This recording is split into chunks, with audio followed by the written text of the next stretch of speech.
Ladies and gentlemen, good day and welcome to Q2 and H1FY26 earnings conference call of Kiri Industries Limited. As a reminder, all participant lines will be in the listen-only mode and there will be an opportunity to ask your questions after the presentation concludes. Should you need assistance during this conference call, please signal an operator by pressing star then 0 on your touchtone phone.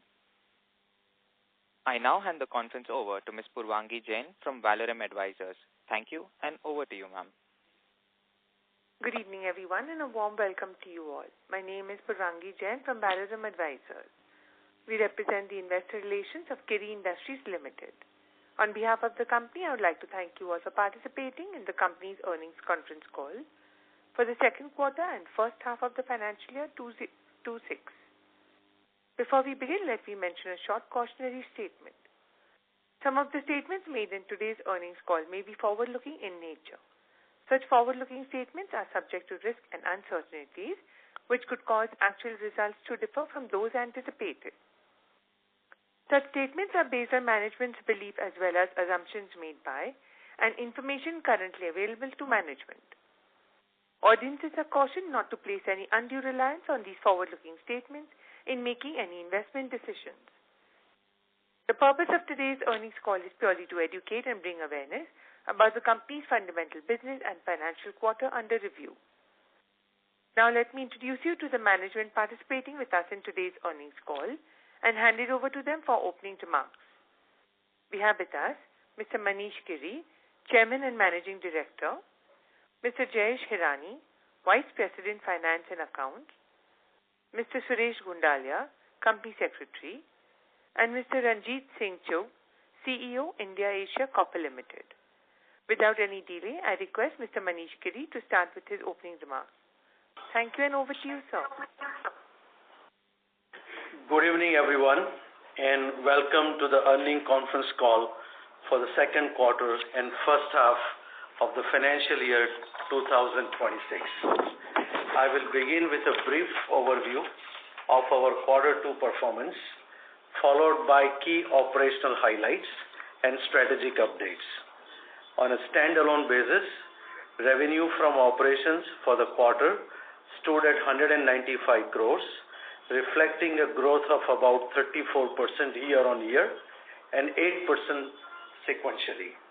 The company reported an EBITDA loss of 10 crores and net loss of 21 crores, primarily due to elevated legal expenses related to the Dystar case and higher operating cost. Despite these headwinds, the company maintained strong sales momentum and achieved improved capacity utilization across key product categories. For the first half of 2026, standalone revenue from operations stood at 375 crores, registering a growth of 20% year-on-year. The company recorded an EBITDA of 7 crore and net loss of 14 crore during the period. The profitability was impacted by continued legal costs associated with the ongoing litigation, which are non-operational and non-recurring in nature, leading to an adverse effect on overall earnings. On a consolidated basis, revenue from operations during the quarter under review stood at 213 crore, a growth of 23% year-on-year and 6% sequentially. The company reported an EBITDA loss of 13 crore and net loss of 18 crore before considering the state of profit from associates and other operating companies. The consolidated performance was impacted by higher finance cost of 61 crore and elevated input cost during the quarter. For the first half of FY26, consolidated revenue from operations stood at 416 crore, higher by 17% year-on-year, while the company reported an EBITDA of 6 crores and net loss of 131 crore before the share of profit of associates and other companies. The share of profit from associates and joint venture during first half FY26 stood at 161 crore compared to 203 crores in the corresponding period last year. On the operational front, dyes and intermediate industry continued its gradual recovery during Q2 FY26, supported by improving downstream textile demand and normalized global freight conditions. Reactive dyes maintained positive momentum, aided by firm export inquiries and steady consumption across key geographies. However, intermediates such as vinyl sulfone, HFC remain affected by intermittent raw material volatility, particularly fluctuations in naphthalene-based feedstocks and other petrochemical derivatives. Despite these challenges, the company continued to demonstrate operational discipline and strategic focus, building upon the resilience exhibited in previous quarters. We remain focused on margin protection, cost optimization, and operational efficiency across our manufacturing operations, ensuring stable performance amid a volatile external environment. As part of our value-focused strategy, we continue to rationalize the product mix within the specialty and dye intermediate segment while enhancing our export competitiveness. Our continued focus on cost control, liquidity prudence, and long-term value creation helped mitigate the impact of external volatility during the quarter. Our joint venture, Longshan Kiri Chemical Industries Limited, sustained healthy operational performance, supported by improved capacity utilization and steady domestic demand. The joint venture continued to deliver strong profitability metrics, contributing positively to the consolidated results. Now moving to Dystar case update.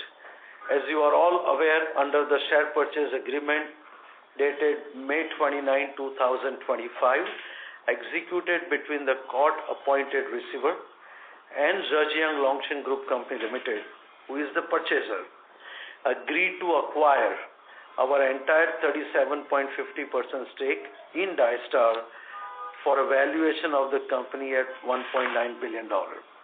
For a base consideration for Kiri of $676.26 million, an additional $20.29 million was also agreed to be paid by the purchaser to cover any shortfall or specific obligations under the SPA, taking the total potential consideration to approximately $696 million.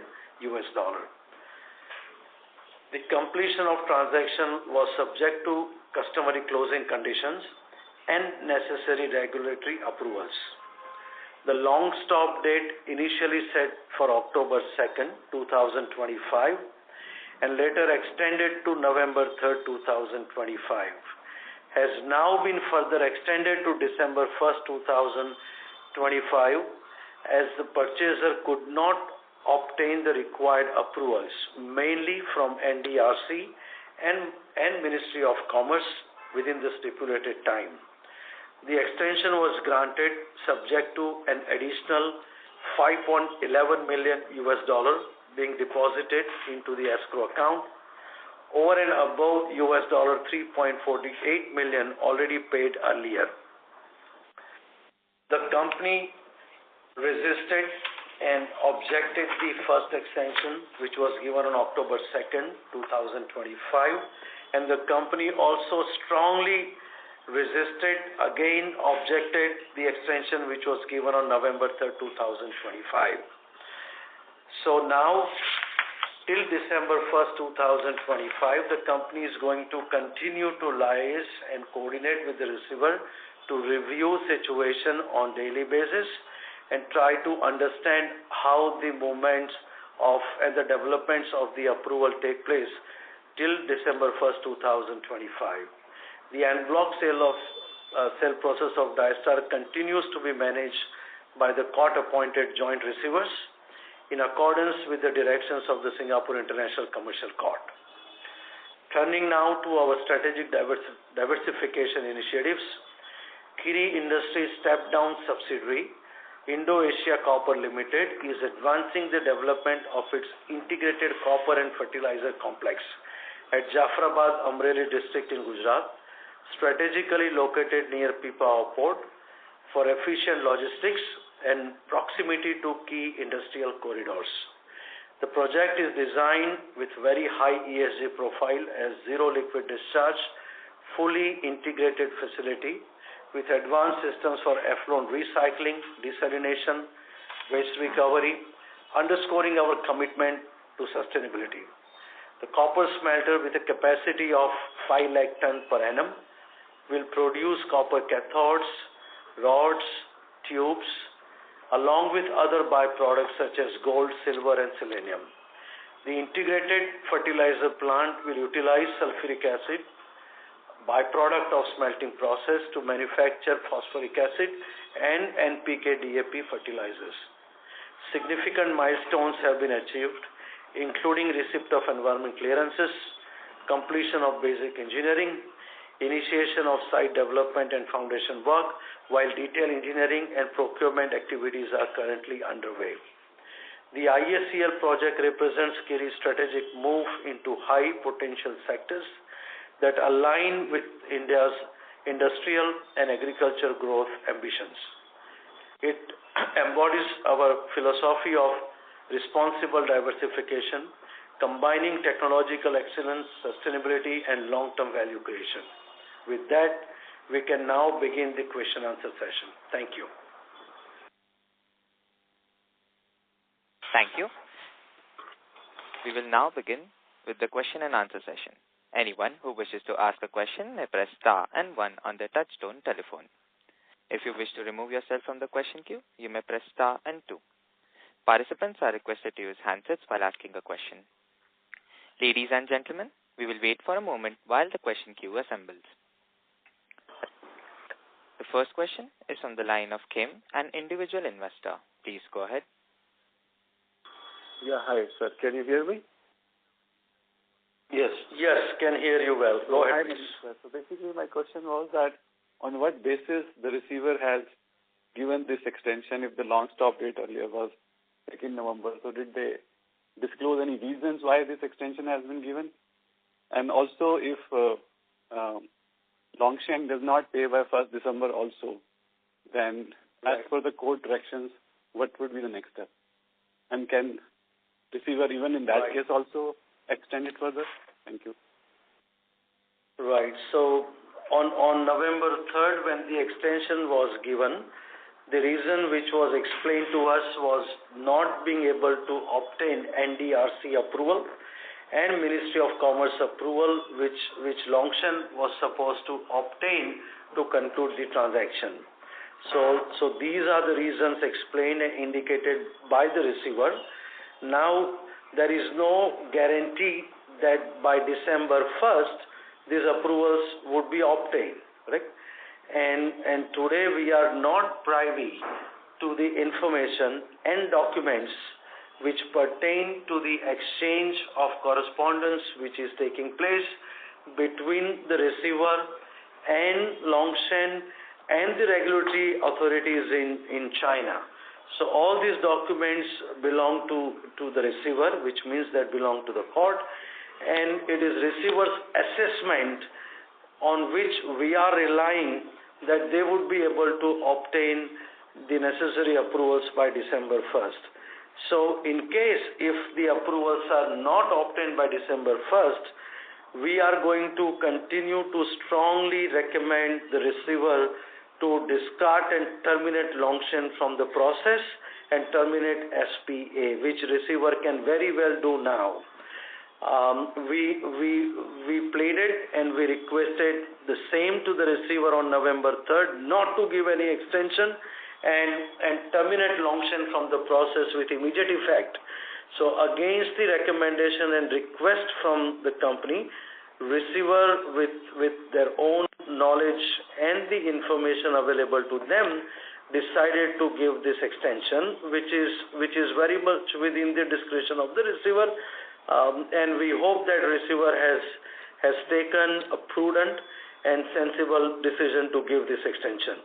At the same time, in case if it is defaulted on December 1st, the company's efforts today are to make sure that no more extension is being given. If necessary, company is going to exercise all its rights to approach the Singapore courts to make sure that the court is sensitized and the court is intervening if required to ensure that the next bidder can be given a chance. So our request to the court as well as to the receiver will be to select the next bidder and try to then give the chance to the next bidder to conclude the transaction. So that would be our strategic move. Of course, we will take all actions based on the legal advice from our Singapore Council. Just one follow-up question, sir. So, in that case, let's say when you do approach the Singapore court, will the receivers have to explain their logic to them in terms of, because you may not be privy to what, the reasons why they have done it now, but then when the court puts the same question to them, they need to show some credible evidence that why they think that this tax sanction should be given to them, considering that already it has been more than 6+ months. And so is that something that the court will basically pull them up for? Exactly. What you said is the reason, and today we are not able to see the evidences based on which the receiver has taken the decision, but court very well can ask receiver to provide and to prove that the evidences based on which the decisions were taken for two extensions were reliable evidences, the evidences which they trusted on. So all this explanation, of course, would need to be given to court by the receiver. Okay, all the best, sir. Thank you very much for your efforts. Thank you. Thank you. Ladies and gentlemen, in order to answer all the questions from the participants, I request all participants to limit their questions to 2 per participant. The next question is from the line of Manoj Bura from Adinath Financial Services Private Limited. Please go ahead. Good evening, Manishji. Good evening, Manoj bhai. Good to see you post Diwali. My question was, since I have searched on AI and other platforms also, NDMC and Ministry of Commerce, they require mostly maximum 45 days for any approval.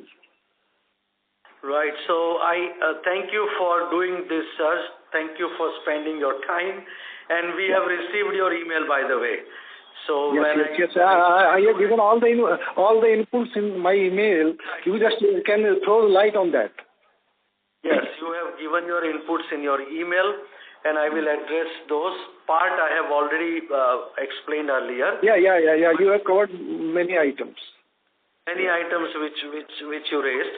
So particularly for NDRC and Ministry of Commerce at China, we are not able to get this 45 days timeline in which they have given the historical approvals. Based on what we have been informed by the Chinese Council and also the Chinese Council of the receiver and coming inputs from the receiver, it appears that NDRC responds within 45 days or within 30 days, but then the queries can continue and the question answers along with the scrutiny can continue for 6 months, year or 2 years. Not necessarily they would need to complete within 45 days. They may raise query and questions and then it further continues. So that's what we understood and we were informed that is happening with Longshan. But that said, it is their problem. It is not correct. And whatever is the reason, if there is a stipulated timeline by the court, within this timeline, if you are able to get the approvals and if you are able to conclude the transaction, good luck for you. But if you are not able to get your approvals within this time frame, it is not possible to wait for them. So Kiri's interpretation of the order is a very time-bound process. If you are able to execute within that time frame, you are welcome, you finish it, you have been chosen. If not, bad luck for you. So then you get out of the process. So that's what we are saying. So that's what we are requesting to the court, that throw these guys out. They have not been able to do it. Not only the approval which we are talking now, they could have taken this approval long ago. They had 7 years to do so. Right, sir. My next question will be, sir, who is the second bidder and what is the bid amount and how much time they will take? Because Longsang has taken 6 months. The other bidder might also ask for similar timeline. So here are few inputs for your consideration. Number one, the court is not expected to give much time to the second bidder. We would not be able to disclose who is the second bidder because we also are bound by confidentiality agreement not to disclose the name of the second bidder. But I can only tell you that the second bidder is financially very strong. Commitment of proof of funds has been given, accepted, approved by the receiver, correct? And as we speak today, the second bidder has already been inducted into the process. Okay. So on November 3rd, good thing which receiver has done, has already inducted the second bidder. Second bidder has been now receiving the answers of their questions. The confirmatory due diligence of the second bidder parallelly has already started. So on November 3rd, Longshan doesn't have exclusivity anymore. Now, you will be happy to hear and credit to the receiver that receiver has already started exchanging draft sale purchase agreement with the new bidder. Okay, so the process is already on as we speak. And I am sure that the receiver is going to ensure and try its best to still conclude transaction before 31st of December 2025. And all the inputs which receiver is trying to give us, trying to expedite this process, work on daily basis with expanded team, receiver is doing its best to conclude this transaction within the court stipulated timeline. Sir, to summarize, you are still very much confident that the total transaction can get completed within 31st of December, even if Longsang deal fails. The second bidder will be able to complete it by 31st of December, although last week of December is a holiday in Singapore. Correct. So that is the reason that the receiver has given at least 8 weeks to the new bidder who is already in process. But saying so, let me be conservative, and if the extension is required, let us say for the second bidder, and if that extension receiver is not able to legally grant without permission of the court. Right. So the receiver has to approach the court with sound reasons. Receiver has to explain to court why the extension is needed, and receiver will need to document that it was Longshan who wasted this much of time, and because of which we need this extension, correct? So receiver will have to do convincing to the court, and also the new time frame that the receiver is asking, why that is required. So court, in all certain terms, when gave this judgment, court said, the judges mentioned, and it is documented in the order, that beyond 31st 2025, court and the judges will exercise the nuclear option. Okay, nuclear option discussed was to liquidate Dystar and pay Kiri in the end. So that we don't think that is going to be outcome. But even if extension is required, there might be a short extension. If that can be, that is what we can expect, but nothing much beyond that. Thank you, Mr. Kiri. Thank you for allaying our apprehension, doubts and suspicions and coming out with all these answers. Thank you once again.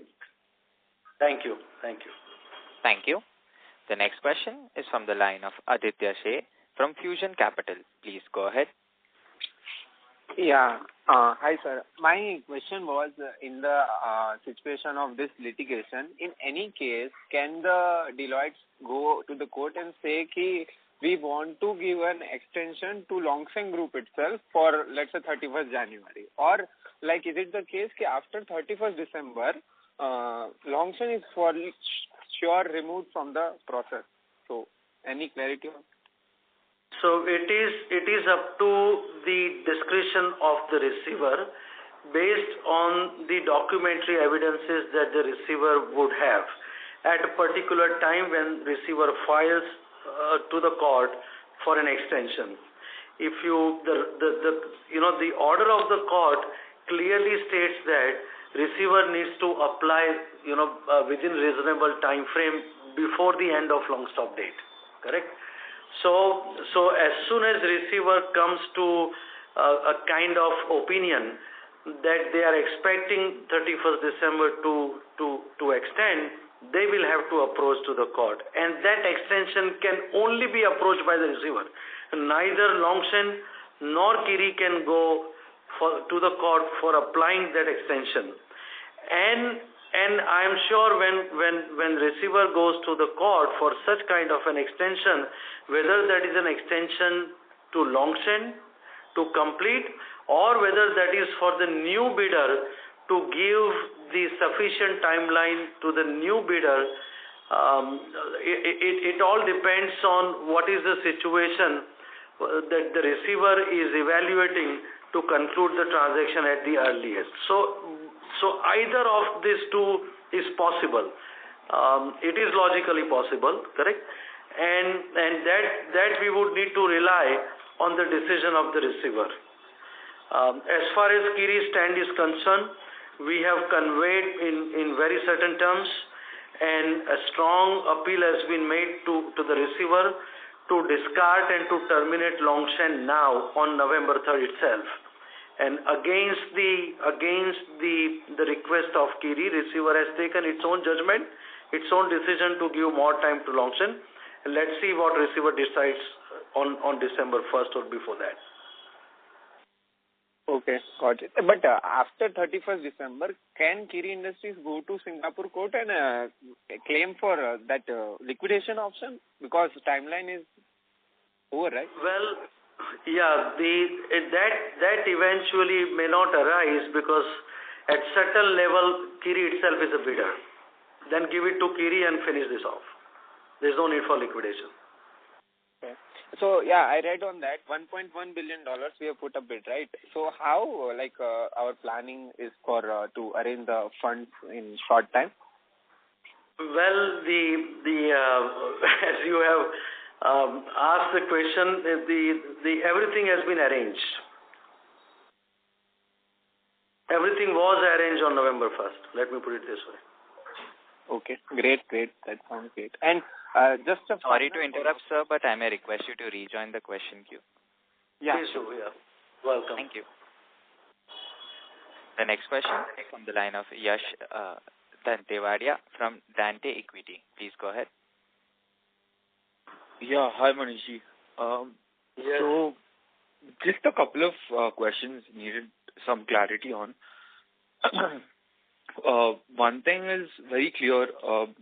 As far as Longshan is concerned, it's kind of Chinese related, so we don't know the regulatory environment, how it kind of works, because it's all very opaque. But the second buyer or the second bidder who you said you can't disclose, you said they would close the process much sooner, right? Right. And none of Dystar's manufacturing facilities are in China, right? I think both are in US, if I'm not mistaken, right? So there is no manufacturing facility in China, but Dystar has 16 plants in 12 countries. Right. So, I just wanted to understand the Singapore courts, how eager are they to close this? And also, because Deloitte is the receiver, who's paying the receiver? Who's paying Deloitte in this case? And is it possible that Deloitte is acting in the interest of Longsheng? So the second question first. The Deloitte is getting paid or will be paid from the sale proceeds. Okay. So court order says that whenever funds are received, the sale proceed is received, the first payment would be made to the receiver. Okay. The second payment will be made to Kiri, and then whatever is left goes to Longshan or Senda. So that's your answer how this payment will follow. But before the sale proceeds come, Kiri and Longshan both are paying to receiver, right, half and half, 50-50. Okay, and whenever the sale proceeds will be realized, Kiri's payment to receiver would be paid back along with interest. So for last years, Kiri and Longshan both are paying half, I mean Senda, to the receiver. The receiver would then pay back to Kiri along with the court stipulated interest when the sale proceeds will arrive. So this is how the payment mechanism is.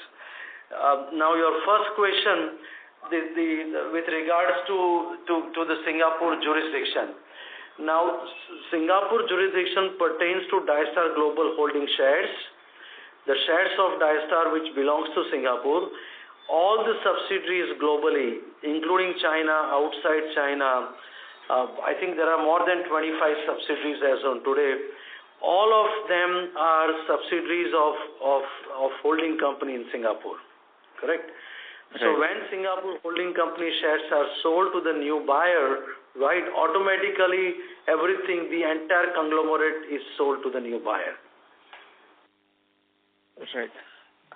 And just one more question. Sorry to interrupt, sir, but I may request you to rejoin the question queue for follow-up. No problem. Yeah, there is no need to sell each subsidiary separately to a new buyer.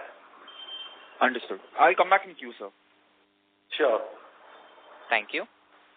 The next question is from the line of Raj from Phillip Capital. Please go ahead. Yeah, hi, good evening. Evening, Raj, please.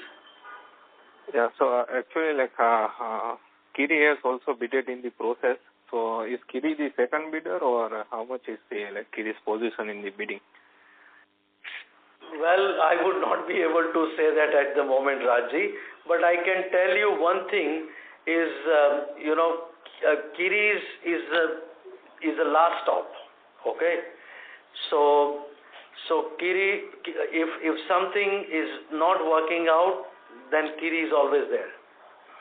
But I would not be able to disclose at the moment where Kiri is in the ranking, because again, it's part of the confidentiality that we have agreed to, and we would not be able to disclose either the bid amount number or who is the second or a third bidder. So, but be rest assured that, we are solidly standing there.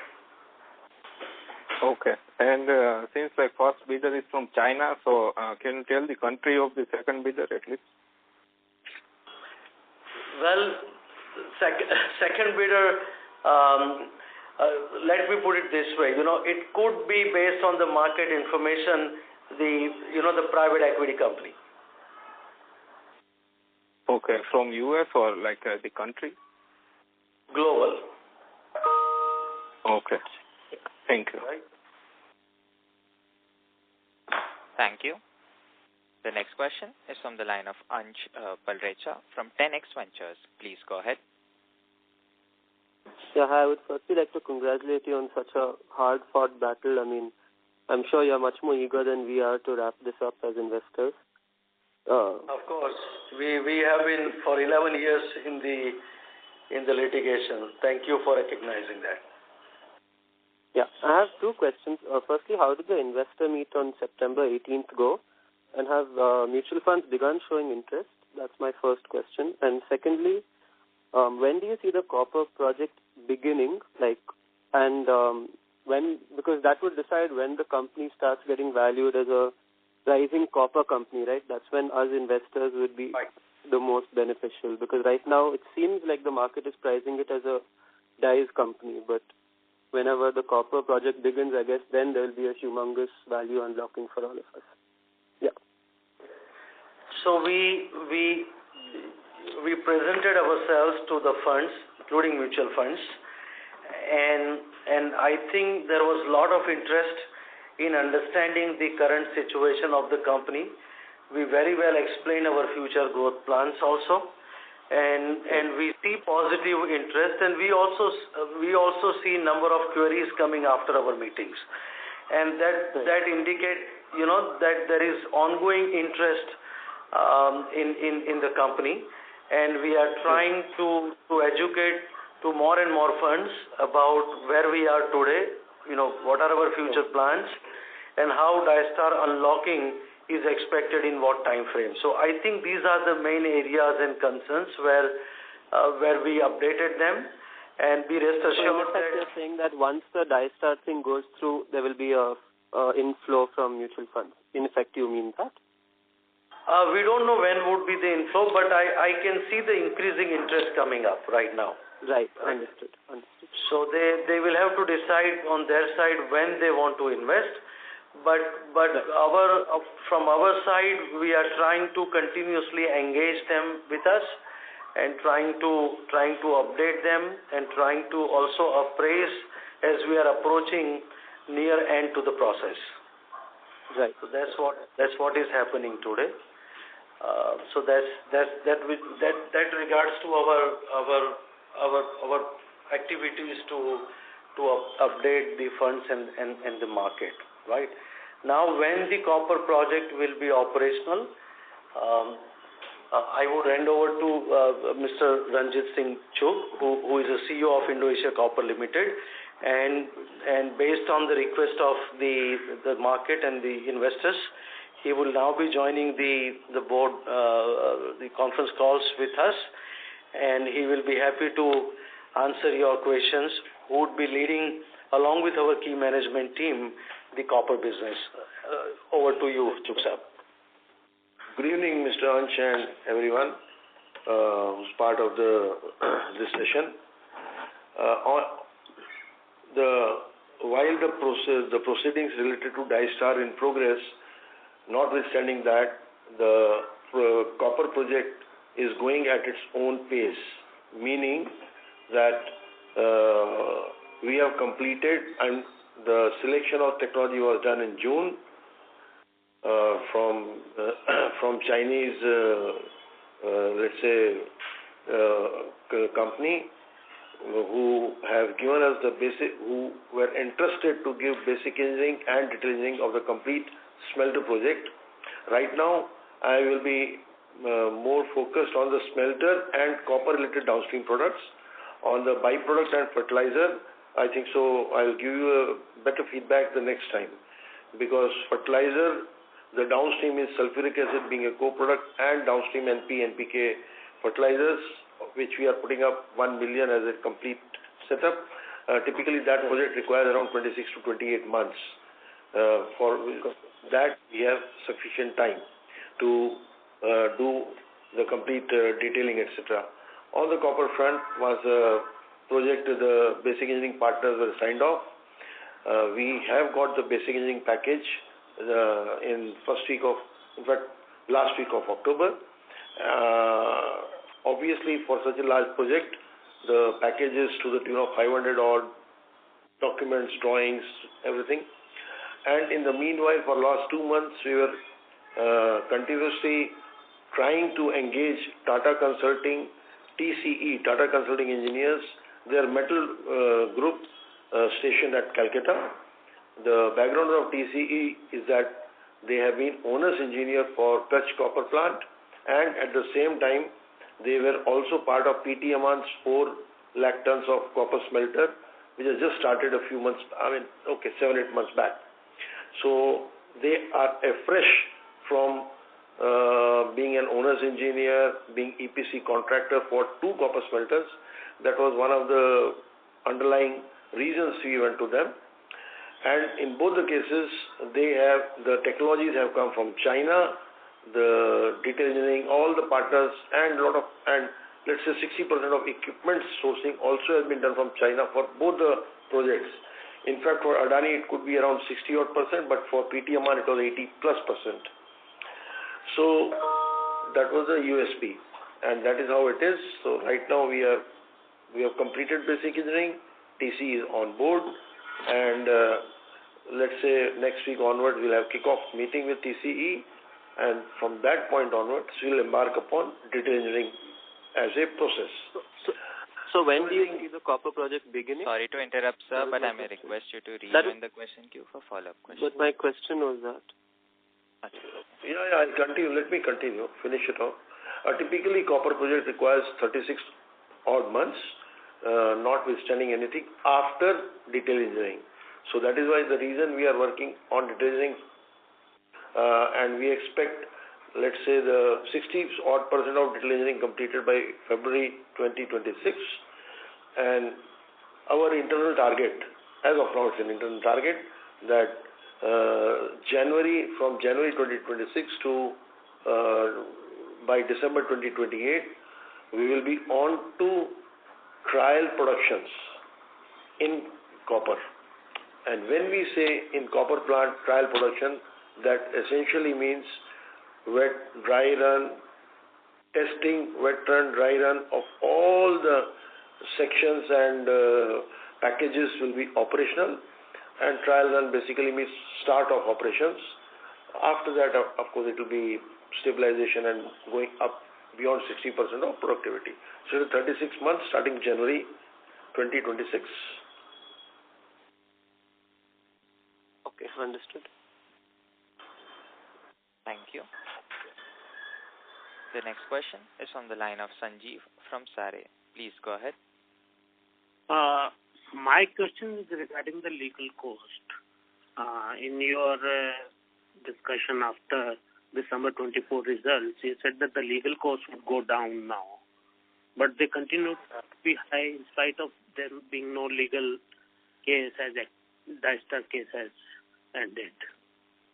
Can you please? So the legal cost is still continuing, and legal cost in fact is still at a similar level, not reduced. And the reason legal cost is continuing because there is a continuous dealing with the receiver, with the court, with the developments which you have seen in the last 2 months, and also dealing with the other parties.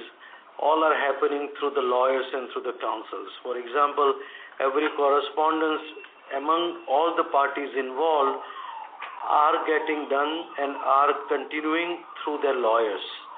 So the engagement of lawyers and legal team is still going at the same pace, and until the case is ending, that when the case is ending is when we receive money in our account. So the day we get funds and sale proceeds in our account, we can expect the legal cost should drastically drop. Okay. Thank you. Thank you. The next question is from the line of Vignesh Iyer from Sequent Investments. Please go ahead. Thank you for the opportunity, sir. So my first question is on the money borrowed to be invested in the copper project. If I remember it right, in the last quarter you said only half of that money has been utilized and half still remains.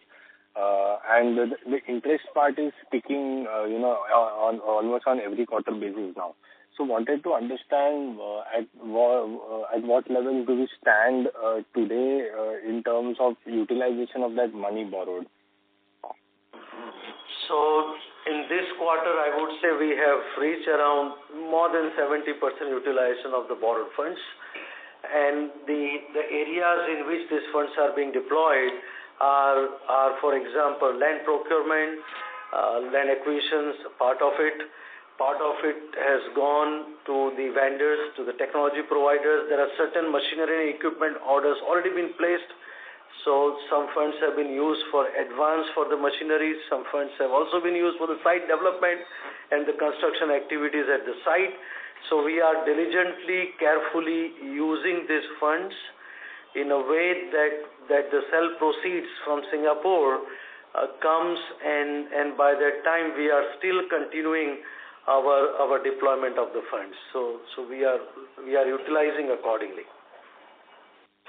So as things stand, would it be fair to say that we have deployed almost 70%, so this 100% of the money could be deployed in like another 3-4 months, and another 2-3 months, exactly, correct. Okay, and in case of any further delay, would we be borrowing more to ensure that the copper project is in the timeline that we have? No, we don't intend to, because we don't see that would delay our timeline. We can still withdraw more if we want, but it would cost the company, and we don't want to do that. Correct? Okay. We still had headroom till $200 million, up to $200 million. We withdrew 130. We still do not want to take further borrowing, and then we will try to manage in a way that we don't need to. Got it. That's all from my side, and all the best. Thank you. Thank you. The next question is from the line of Saket from Sagari Capital. Please go ahead. Hey, am I audible? Yes, Saket bhai, go ahead, please. Thanks for the opportunity, sir. So, sir, regarding the additional 5 million security that has been demanded from Dystar, so any color on, has that been already, say, deposited in the escrow account? Because 3 million was there, but I think 5 million additional is the disclosure. And second, has any security amount been, say, requested from the second bidders or you, because you are also a bidder? So just first question, this is the first question. So the first question, Longshan, based on the agreement with the receiver, has a deadline of November 17 to pay this 5-point-something million, right? So that is to be paid before November 17. So that is about next week. Then, so that's number one. Number two, there is no requirement currently for the second bidder to put any deposit at the moment. When the second bidder or the next bidder executes an SPA, when the sell purchase agreement with the second bidder is executed and signed between the receiver and the second bidder, at that time the second bidder would need to put a deposit if receiver requires at that time. Got it. And sir, my second question would be that, given that the deadline for the, this deal was 31st December, so how much time, so are you sure that by 31st December, all the pending bidders will get a crack at Dystar? Because now we have only, say, 3 or 4 weeks remaining, right, given the festivities and 1st December being the Longshan stop date. So even for you or the second bidder, or if there is any other person in the, any other company in the pipeline, then how does everybody get a crack? Is it like, can you explain further on that? Yeah, everybody doesn't get a crack. Only the second one has already been selected. Second one has already been active. Second one is already dealing with the receiver on a regular basis. So only the second one gets a chance. And second one has given the commitment, proof of funds, and also a binding commitment to conclude the transaction. So receiver cannot deal with 3 other guys. So they are dealing with one more second preferred bidder in addition to Longshan as on today. So then you talked about your confidence that that you are. Sorry to interrupt, sir, but I may request you to rejoin the question queue for follow-up questions. Sure. Thank you. The next question is from the line of Yash Dantewadia from Dante Equity. Please go ahead. Yeah. Hi again, sir. So, just elaborating on my previous question, the private equity or whoever the second player may be in this particular context, what is the best case scenario of them sort of finishing the purchase within what specified timeline? Do we have any data on that? Well, according to our own assessment, right, it's more than 85 to 90% chances to conclude before the court stipulated long stop date.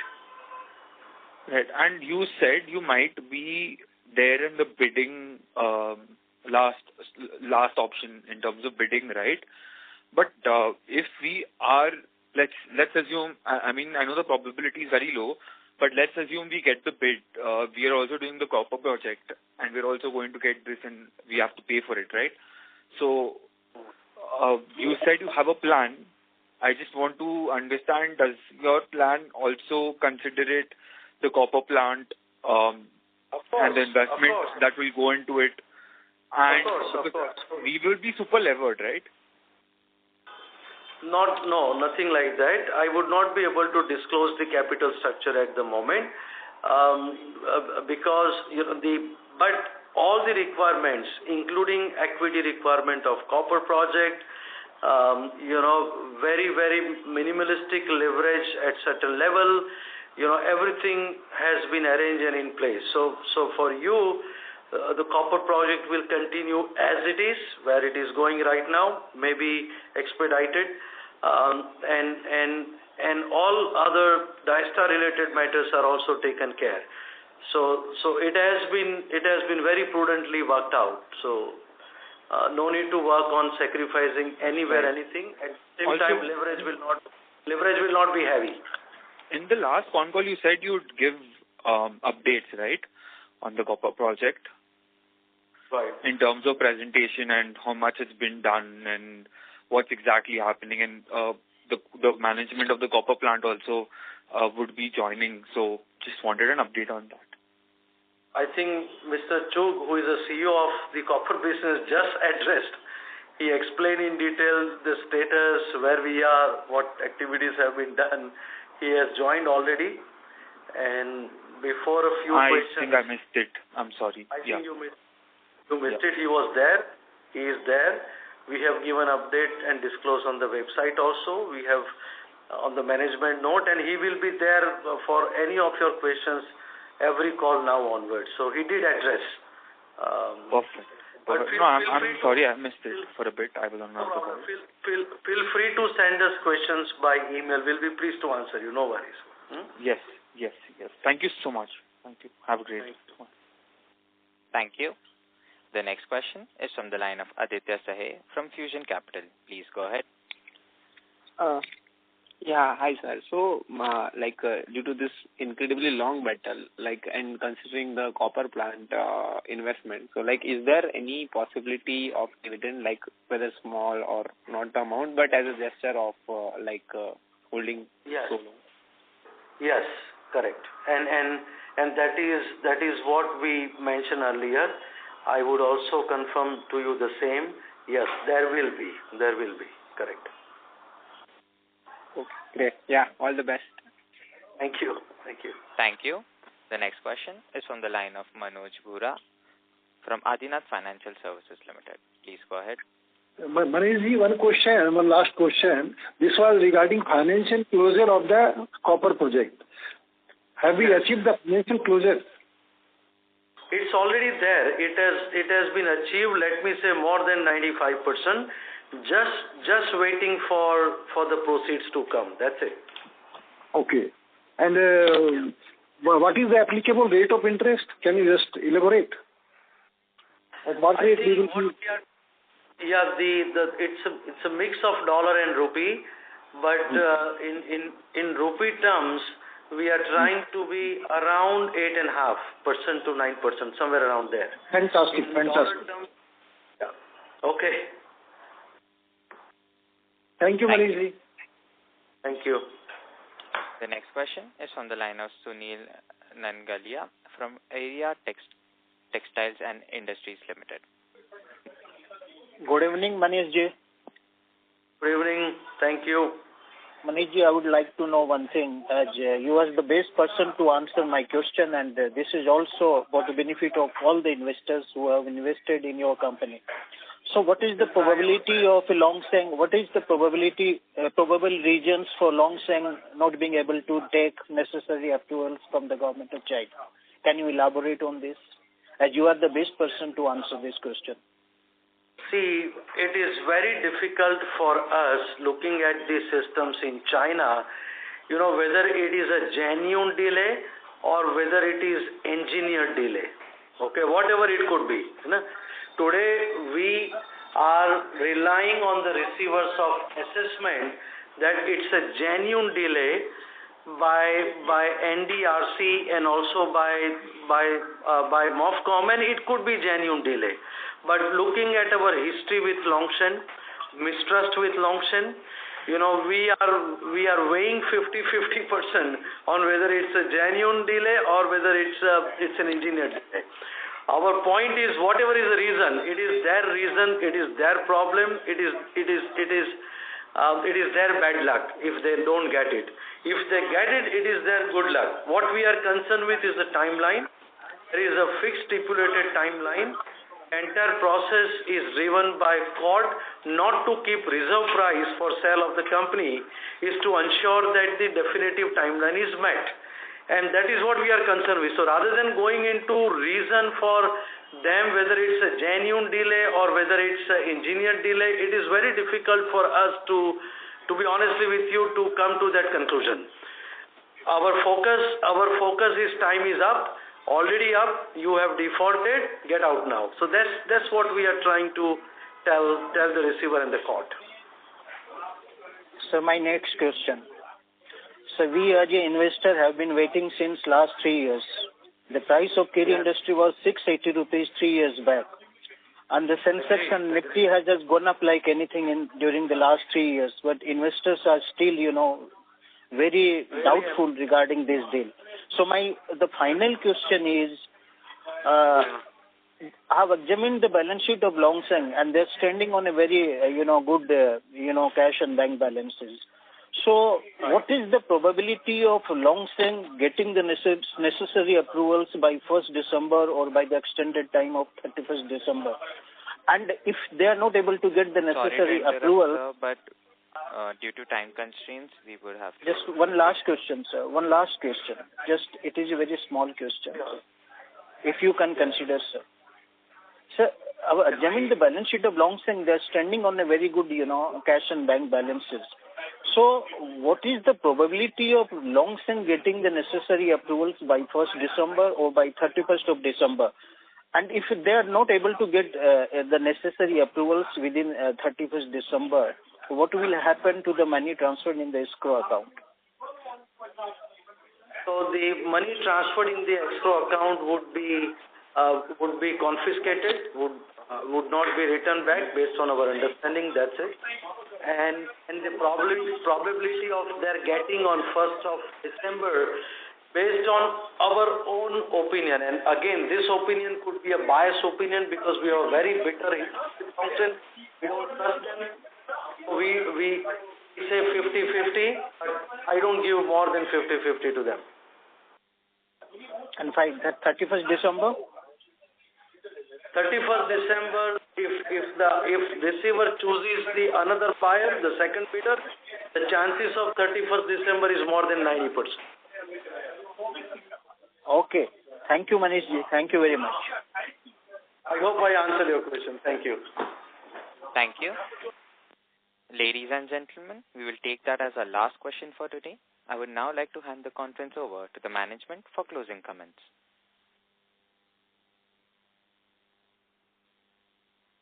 Ladies and gentlemen, we seem to have lost the connection with the management. Please hold.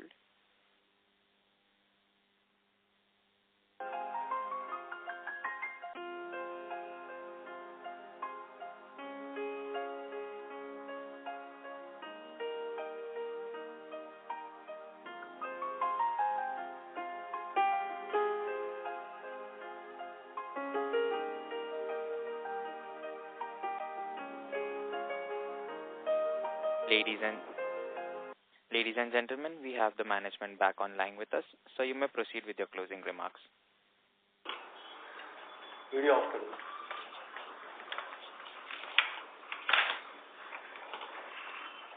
Sir? Thank you to all for participating in this earnings conference call.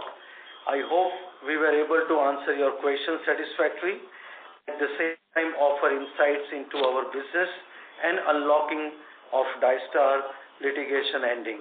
If you have any further questions or would like to know more about the company, please reach out to our investor relations managers at Valorum Advisors.